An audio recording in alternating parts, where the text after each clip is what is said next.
మాతృదేవోభవ పితృదేవోభవ. నేను మీ శ్రీధర్. నా cell number 9295909819.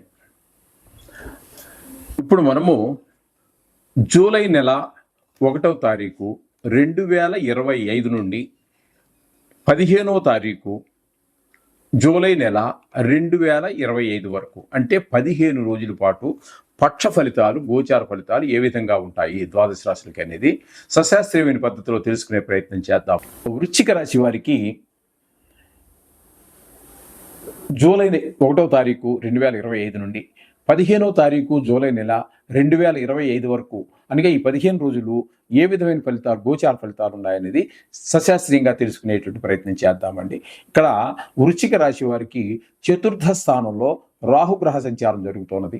చతుర్థ స్థానంలో రాహుగ్రహ సంచారం వల్ల ప్రతికూలమైన ఫలితాలే కానీ అనుకూలమైన ఫలితాలు రావు.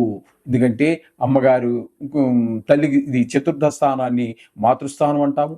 విద్యకి తల్లి గారి గురించి సంబంధించి, విద్యకి సంబంధించి, భూమికి సంబంధించి, గృహానికి సంబంధించి, వాహనానికి సంబంధించి ఇటువంటి విషయాలలో చాలా అడ్డంకులు కలుగుతూ ఉంటాయి రాహు గ్రహం 4వ స్థాన సంచారం వలన. అంతేకాకుండా రాహు వలన విషక్రిముల వలన కొన్ని ఇబ్బందులు, దోమలు, బొద్దింకలు, తేళ్లు, జెర్రులు, బల్లులు ఇట్లాంటి వాటి వల్ల కొన్ని ఇబ్బందులు ఎదురయ్యేటువంటి అవకాశం కూడా ఉంటుంది. ఇంకా 5వ స్థానంలో శనీశ్వరుని యొక్క సంచారం జరుగుతున్నదండి. 5వ స్థానంలో శనీశ్వరుని యొక్క సంచారము ముఖ్యంగా పిల్లల మీద, సంతానం మీద కొంచెం దుష్ప్రభావాలు చూపించేటటువంటి అవకాశం ఉంటుందండి.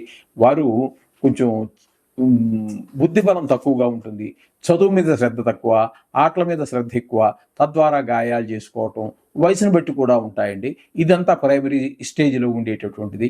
కొంచెం 10th క్లాస్ అభివృద్ధికి వచ్చినప్పుడు చెడు స్నేహాల వైపు ఎక్కువ మొగ్గు చూపటం, ఇంటర్మీడియట్ దగ్గరికి వచ్చినప్పుడు నేనే హీరోలా ఫీల్ అవుతూ ఉంటారు, నేనే కథానాయకుడిని, నేను లేకపోతే ప్రపంచమే లేదన్నట్టుగా ఫీల్ అవుతూ ఉంటారు. అక్కడ మాత్రం చాలా జాగ్రత్తగానండి. ఇంటర్మీడియట్ అంటే ఇంటర్మీడియట్ అని మనం విభజించుకోవచ్చు సరదాగా కాసేపు. తద్వారా మనకి వాళ్ళు మనిషి సరియైన దారి విడిచి చెడు మార్గంలో ప్రవేశించేటటువంటి పరిస్థితులన్నీ కూడా అదే సమయంలో జరుగుతూ ఉంటాయి. కాబట్టి పిల్లల మీద ఒక దృష్టి పెట్టి ఉంచండి 5వ స్థానంలో శనీశ్వరుని యొక్క సంచారం వల్ల.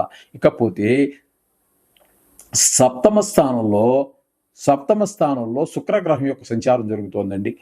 7వ స్థానంలో శుక్రగ్రహం యొక్క సంచారం అనేటటువంటిది ప్రతికూలమైన ఫలితాలు ఇస్తుంది కానీ అనుకూలమైన ఫలితాలను ఇవ్వజాలరు.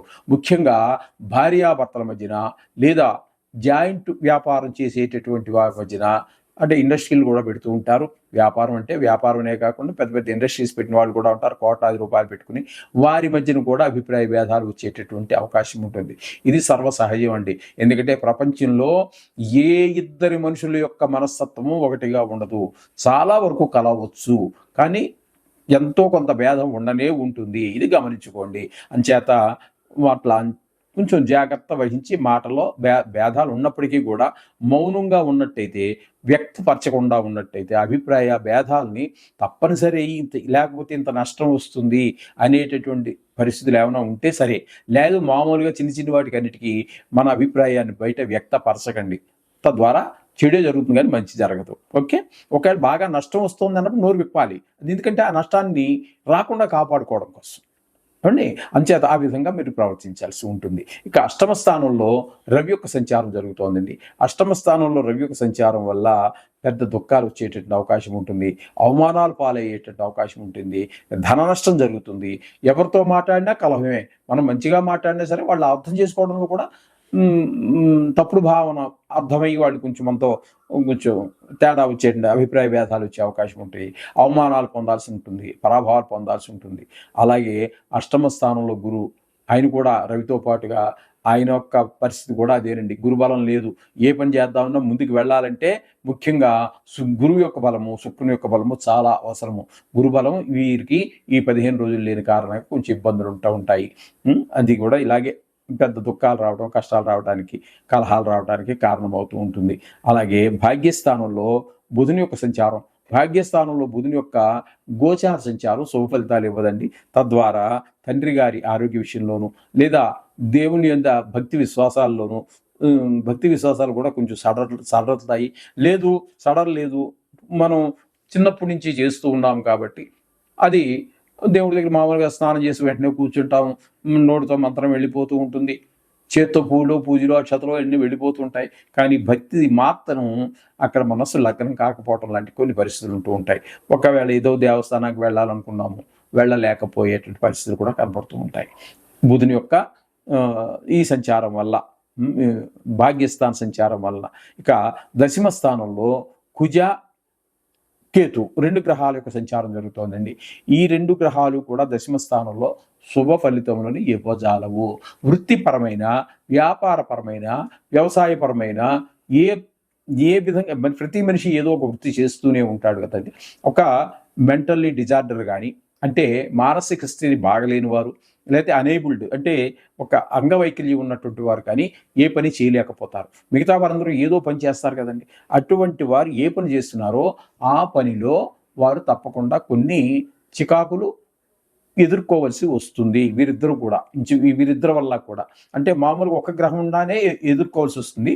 ఇక్కడ రెండు గ్రహాలు కూడా అదే పరిస్థితి ఉంది కాబట్టి కొంచెం ఎక్కువగా వృత్తిపరమైనటువంటి ఇబ్బందులు వచ్చేటువంటి అవకాశం ఉంది. ఇప్పుడు విన్నారు కదండి. ఈ విధమైనటువంటి ఫలితాలన్నీ కూడా మనకు వృశ్చిక రాశి వారికి ఉన్నాయి. ఇందులో కొన్ని గ్రహాలు ప్రతికూలతలు ఉన్నాయి, కొన్ని అనుకూలతలు ఉన్నాయి. ప్రతికూలతలను కూడా అనుకూలంగా మార్చుకోవాలంటే దేవుడి దగ్గర 2-3 నిమిషాల నుంచి 5 నిమిషాల వరకు మీరు ఖర్చు చేసి సమయాన్ని వెచ్చించి ఆ దేవుణ్ణి పరిపూర్ణమైన భక్తితో ప్రార్థించినట్టయితే మీరు ఈ కష్టాల నుంచి అతి సులువుగా బయటపడతారు. ఇందులో ఎటువంటి సందేహం అక్కర్లేదు. నా మాట నమ్మండి. శుభం భూయాత్.